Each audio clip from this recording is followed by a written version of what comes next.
अगर आपको कहा जाए कि अपने विश्वास को छोड़ दो वरना मौत तुम्हारा इंतजार कर रही है, तो आप क्या करेंगे? एक माँ जिसने अपने छोटे से बच्चे को छोड़कर मौत को गले लगाया, एक बेटी जिसने अपने पिता की अंतिम विनती को ठुकरा दिया, एक महिला जिसने सम्राट के आदेश के आगे झुकने से इनकार कर दिया। यह कोई काल्पनिक कहानी नहीं बल्कि एक सच्ची घटना है, ऐसी कहानी जिसने पूरे रोम को हिला दिया। और अगर आपने इसे पूरा सुना तो शायद यह आपकी सोच भी बदल दे। क्या आप तैयार हैं एक ऐसी गवाही सुनने के लिए जो 2000 साल बाद भी लोगों को प्रेरित कर रही है? तो वीडियो को स्किप मत करें, क्योंकि यह सिर्फ एक कहानी नहीं, यह है पेरपेतुआ की अमर गवाही जो आपको प्रेरित करेगी। रोम की 3री शताब्दी का दौर, शाही वैभव, खूबसूरत संगमरमर के महल और एक ऐसा समाज जहां सीजर की उपासना ही एकमात्र सत्य थी। कार्थेज उत्तरी अफ्रीका का एक समृद्ध शहर जहां व्यापार और विद्वता का केंद्र था। लेकिन इस वैभव के नीचे कुछ और भी था, एक क्रूर उत्पीड़न जो उन लोगों पर किया जा रहा था जो सच्चे परमेश्वर में विश्वास रखते थे। यही वह समय था जब पेरपेतुआ, एक कुलीन रोमी परिवार की शिक्षित और सम्मानित महिला, अपने जीवन की सबसे कठिन परीक्षा से गुजर रही थी। वह एक युवा मां थी, उसके पास धन, प्रतिष्ठा और आराम था, लेकिन उसने एक ऐसा मार्ग चुना जो कष्टदायक था, मसीहत। पेरपेतुआ का परिवार रोमन परंपराओं का पालन करता था। उनका पिता एक प्रभावशाली व्यक्ति था जो नहीं चाहता था कि उसकी बेटी उस मसीह को अपनाए जिसे रोम में राजद्रोह माना जाता था। लेकिन पेरपेतुआ का हृदय किसी और पुकार को सुन चुका था, एक ऐसा विश्वास जो केवल समर्पण और प्रेम सिखाता था। रात के अंधेरे में जब पूरा शहर सोता था, तब कुछ गुप्त सभाएं होती थीं। एक भूमिगत गुफा में दियों की मध्यम रोशनी के बीच मसीह विश्वासी चुपचाप प्रार्थना करते थे। वहां कोई राजसी महल नहीं था, कोई मूर्तियां नहीं थीं, बस सादगी और प्रेम। उस रात पेरपेतुआ पहली बार गुप्त सभा में गई थी। वह जानती थी कि यह जोखिम भरा है, लेकिन भीतर कुछ खिंचाव था। एक वृद्ध व्यक्ति जो एक पुरोहित था कह रहा था, हम अंधकार में हैं, लेकिन मसीह हमारा प्रकाश है। रोम के अत्याचार से भयभीत मत हो, क्योंकि हमारा राज्य इस पृथ्वी पर नहीं बल्कि स्वर्ग में है। पेरपेतुआ की आंखों में आंसू आ गए। वह जानती थी कि उसका जीवन अब पहले जैसा नहीं रहेगा। जब पेरपेतुआ ने अपने मसीह का अनुसरण बनने की घोषणा की तो उसका पिता क्रोधित हो उठा। उसने गुस्से से कहा, पेरपेतुआ, क्या तुम पागल हो गई हो? रोम के विरुद्ध जाना तुम्हारी मौत का कारण बन सकता है। पेरपेतुआ ने शांत स्वर में उत्तर दिया, पिता, अगर एक घड़ा पानी के लिए बना है तो उसे किसी और चीज के लिए इस्तेमाल नहीं किया जा सकता। मैं मसीह हूं और यही मेरा सत्य है। उसका पिता हताश हो गया। उसने अपने हाथों से सिर पकड़ लिया और कांपते स्वर में बोला, तुम्हारा एक छोटा बच्चा है, तुम्हें उसके लिए जीना होगा।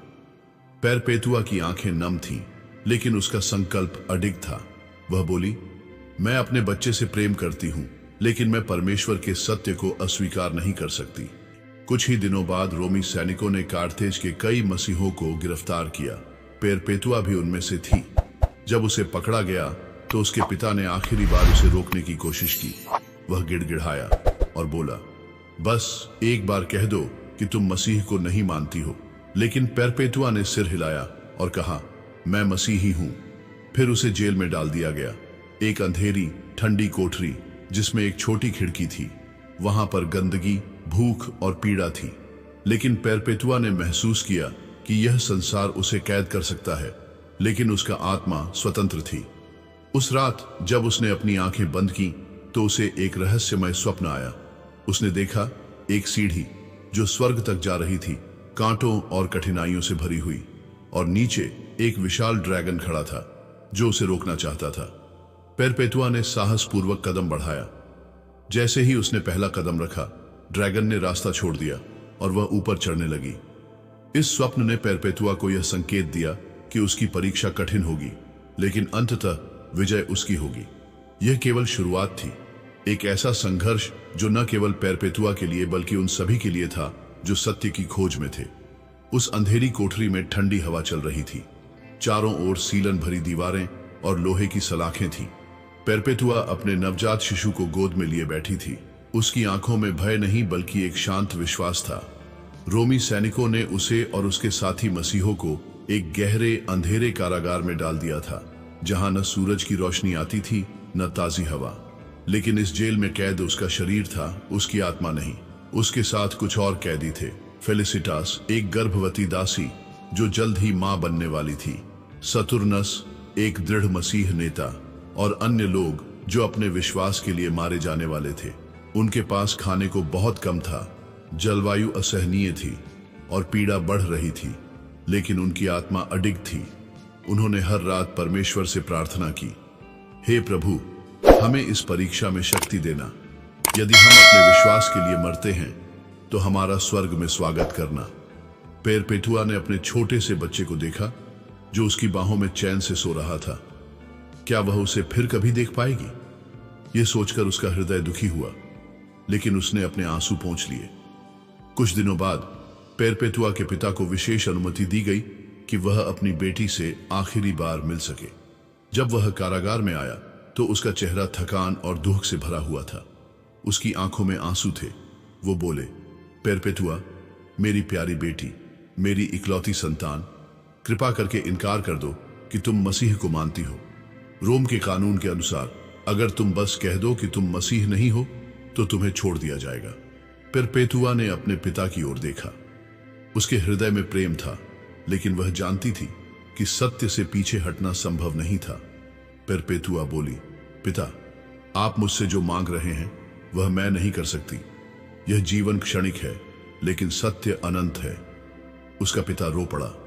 वह अपनी बेटी की जिद को तोड़ नहीं सका। उस रात जब पेरपेटुआ सोई तो उसे फिर एक रहस्यमय स्वप्न आया। उसने देखा कि एक स्वर्गिक मैदान में एक गोल्डन सिंहासन रखा हुआ है और एक दाढ़ी वाला व्यक्ति जो प्रभु का प्रतिनिधि प्रतीत हो रहा था वहां बैठा है। फिर उसने देखा कि एक दुर्बल और घायल व्यक्ति उसके सामने खड़ा था। वह सतुर्नस था, जो उसके साथी कैदियों में से एक था। लेकिन जैसे ही उस व्यक्ति ने उसके सिर पर हाथ रखा, वह अचानक एक शक्तिशाली योद्धा बन गया, एक सफेद पोशाक पहने हुए। फिर एक आवाज आई, जो विश्वास के साथ इस मार्ग पर चलते हैं वे विजयी होंगे। पेरपेटुआ की आंखें खुली। उसके शरीर में एक नई ऊर्जा दौड़ गई। उसे अब पूरा यकीन हो गया कि यह यातना व्यर्थ नहीं थी। वह एक स्वर्गीय उद्देश्य के लिए इस परीक्षा का सामना कर रही थी। जेल में दर्द था, भूख थी, निराशा थी, लेकिन इन सब के बीच एक आशा की किरण भी थी। एक ऐसा दिव्य वचन जो पेरपेटुआ को इस अंधकार से पार ले जाने वाला था। अब यह स्पष्ट था, यह केवल एक युद्ध नहीं बल्कि एक आध्यात्मिक युद्ध था। कार्थेज की जेल की अंधेरी दीवारों के भीतर पेरपेटुआ और उसके साथी मृत्यु की प्रतीक्षा कर रहे थे। लेकिन यह केवल एक मृत्यु नहीं थी, यह विश्वास की अंतिम परीक्षा थी। रोमी गवर्नर ने आदेश दिया कि सभी मसीहों को अदालत में लाया जाए, जहां उनसे उनके विश्वास का त्याग करने का अंतिम अवसर दिया जाएगा। लेकिन क्या पेरपेटुआ अपने विश्वास को छोड़ देगी या वह इस परीक्षा में अडिग रहेगी? आपको क्या लगता है? आप वीडियो को पॉज करके अपने सुझाव कमेंट में दे सकते हैं। सुबह होते ही जेल के द्वार खुले और रोमी सैनिकों ने कैदियों को अदालत की ओर ले जाना शुरू किया। अदालत एक विशाल रोमन सभागार थी, जहां संगमरमर के स्तंभ थे और ऊंचाई पर गवर्नर का सिंहासन रखा था। वहां शहर के लोग भी जमा हो गए थे, जो यह देखना चाहते थे कि इन लोगों का क्या होगा। पेरपेटुआ अपने साथियों के साथ खड़ी थी। उसके चेहरे पर डर नहीं था, बल्कि एक दिव्य शांति थी। गवर्नर ने ऊंची आवाज में कहा, पेरपेटुआ, तुम्हारा अभी भी अवसर है। बस यह कह दो कि तुम मसीह नहीं हो और तुम स्वतंत्र हो जाओगी। तभी पेरपेटुआ का पिता आगे आया। उसके चेहरे पर हताशा और आंसू थे। बेटी, मेरी आखिरी विनती सुनो, मुझ पर दया करो। तुम्हारी मां, तुम्हारा बेटा, तुम्हारा परिवार, हम सब तुम्हें खो देंगे। बस एक शब्द कह दो और यह दुख समाप्त हो जाएगा। चारों ओर खड़े लोग भी आपस में फुसफुसाने लगे। इतनी सुंदर और शिक्षित युवती क्यों मरने को तैयार है? क्या एक मां को अपने बच्चे के लिए जीना नहीं चाहिए? लेकिन पेरपेटुआ ने धीरे से अपने पिता की ओर देखा और कहा, पिता, मैं तुमसे प्रेम करती हूं, लेकिन मेरा प्रेम परमेश्वर के सत्य से कम नहीं हो सकता। मेरा जीवन उसकी इच्छा में समर्पित है। उसी समय एक और चौंकाने वाली घटना घटी। फेलिसिटास जो गर्भवती थी अचानक दर्द से कराह उठी। भीड़ हक्का बक्का रह गई। कुछ ही क्षणों में उसने जेल के अंदर एक बच्चे को जन्म दिया। यह देखकर वहां खड़े रोमी लोग फुसफुसाने लगे, यह कैसी स्त्री है जो अपने बच्चे को जन्म देकर भी मृत्यु को गले लगाने के लिए तैयार है। किसी ने कहा, देखो यह मसीहों का परमेश्वर ही है जिसने इसे शक्ति दी। लेकिन गवर्नर ने क्रोध में कहा, कोई भी शक्ति रोम से बड़ी नहीं है। यदि वे अपने विश्वास से पीछे नहीं हटती तो इन्हें जंगली जानवरों के आगे फेंक दिया जाएगा। फेलिसिटास को उसका नवजात शिशु किसी और के हवाले कर दिया गया। परपेतुआ ने उसे गले लगाया और धीरे से कहा, हमारा संघर्ष समाप्त नहीं हुआ, हमें अब भी विश्वास बनाए रखना होगा। गवर्नर ने क्रोधित होकर आदेश दिया, इन सभी कैदियों को जंगली जानवरों के सामने डालने के लिए तैयार करो। भीड़ जयकार करने लगी, लेकिन कुछ लोग मौन थे। वे महसूस कर रहे थे कि ये महिलाएं केवल अपराधी नहीं थीं, बल्कि कुछ अलग ही शक्ति उनमें थी। परपेतुआ और उसके साथियों को वापस जेल में ले जाया गया। अब यह स्पष्ट था कि उनकी परीक्षा अंतिम चरण में थी। क्या वे सच में अपने विश्वास पर अडिग रहेंगे या किसी मोड़ पर उनका हृदय डगमगाएगा? मृत्यु नजदीक थी, लेकिन स्वर्ग का द्वार भी खुला था। कार्थेज का विशाल अखाड़ा, जहां रोम के नागरिक मनोरंजन के लिए युद्ध, बलिदान और खूनी खेल देखते थे, आज भीड़ विशेष रूप से उत्साहित थी क्योंकि यहां मसीह कैदियों को जंगली जानवरों के सामने छोड़ा जाने वाला था। परपेतुआ और उसके साथी जानते थे कि यह उनका अंतिम दिन था, लेकिन उनके चेहरों पर डर नहीं था, बल्कि एक दिव्य मुस्कान थी। भारी जंजीरों में बंधे कैदियों को बाहर लाया गया। तेज धूप उनकी आंखों पर पड़ी। चारों ओर रोम के नागरिक बैठे थे, कुछ उत्साहित, कुछ चुप और कुछ चिंतित। परपेतुआ और फेलिसिटास ने एक दूसरे का हाथ पकड़ा। उनके साथ सतुर्नस और अन्य साथी भी थे। भीड़ में से कोई चिल्लाया, तुम अभी भी अपने विश्वास से पीछे हट सकते हो। लेकिन परपेतुआ ने जवाब दिया, हम पहले ही विजयी हो चुके हैं। मृत्यु केवल इस संसार का अंत है, परंतु हमारे लिए यह अनंत जीवन की शुरुआत है। रोमी सैनिकों ने एक विशाल क्रोधित सांड को अंदर छोड़ा। भीड़ ने जोर से शोर मचाया।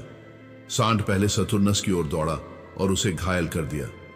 फिर उसने परपेतुआ और फेलिसिटास की ओर रुख किया। सांड ने परपेतुआ को जोर से टक्कर मारी, वह नीचे गिर गई। भीड़ अचानक शांत हो गई, लेकिन कुछ ही क्षणों में परपेतुआ उठ खड़ी हुई।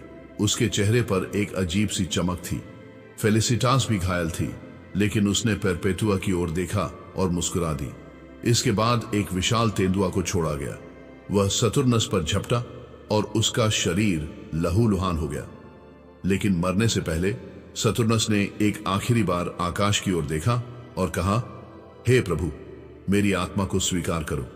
फेलिसिटास भी घायल हो चुकी थी, लेकिन उसने अपनी आंखें बंद कर लीं और प्रार्थना करने लगी। अखाड़े में चारों ओर खून बह रहा था, लेकिन परपेतुआ अभी भी जीवित थी। सैनिकों ने उसे तलवार से मारने का आदेश दिया। एक युवा रोमी सैनिक आगे बढ़ा, लेकिन उसका हाथ कांप रहा था। परपेतुआ ने मुस्कुराते हुए कहा, डरो मत, मैं तैयार हूं। और फिर तलवार चली और परपेतुआ का सांस समाप्त हो गया। लेकिन भीड़ में कई लोग स्तब्ध थे। यह कैसी मृत्यु थी? इतनी शांति, इतनी शक्ति। कुछ लोगों की आंखों में आंसू थे। परपेतुआ और उसके साथियों ने अपने जीवन का बलिदान दे दिया, लेकिन उनकी आत्मा अमर हो गई। बाद में कुछ रोमी नागरिक जिन्होंने यह सब देखा था, उनको भी कुछ ऐसा महसूस हुआ कि कुछ तो मसीह में था, जिसके कारण ये मौत से भी नहीं डरे और वो भी मसीह का अनुसरण करने वाले बन गए। और इस तरह परपेतुआ की कहानी इतिहास में अमर हो गई, साहस, विश्वास और सत्य की गवाही के रूप में। परपेतुआ और उसके साथियों ने अपने जीवन का बलिदान दे दिया, लेकिन उनका विश्वास अमर हो गया। उनकी शहादत सिर्फ एक अंत नहीं थी, बल्कि एक नई शुरुआत थी। रोमन साम्राज्य ने सोचा था कि वे मसीह विश्वास को खत्म कर देंगे, लेकिन इतिहास ने कुछ और ही गवाही दी। परपेतुआ की कहानी ने अनगिनत दिलों को छुआ और आज भी वह प्रेरणा का स्रोत बनी हुई है। क्या हम भी परपेतुआ की तरह अपने विश्वास, सच्चाई और साहस के साथ खड़े हो सकते हैं? उनकी आत्मा तो अमर हो गई, लेकिन सवाल यह है क्या हम उनके बलिदान से कुछ सीखेंगे? क्या आप भी सत्य, विश्वास और साहस के साथ खड़े होने को तैयार हैं? इस वीडियो को लाइक करें, शेयर करें और कमेंट में लिखें, फेथ ओवर फियर, विश्वास भय से बड़ा है। अगर आप चाहते हैं कि ऐसी और प्रेरणादायक कहानियां ही आपके सामने आएं, तो हमारे चैनल को सब्सक्राइब करें और बेल आइकन दबाएं। याद रखें, असली जीत शरीर की नहीं, आत्मा की होती है।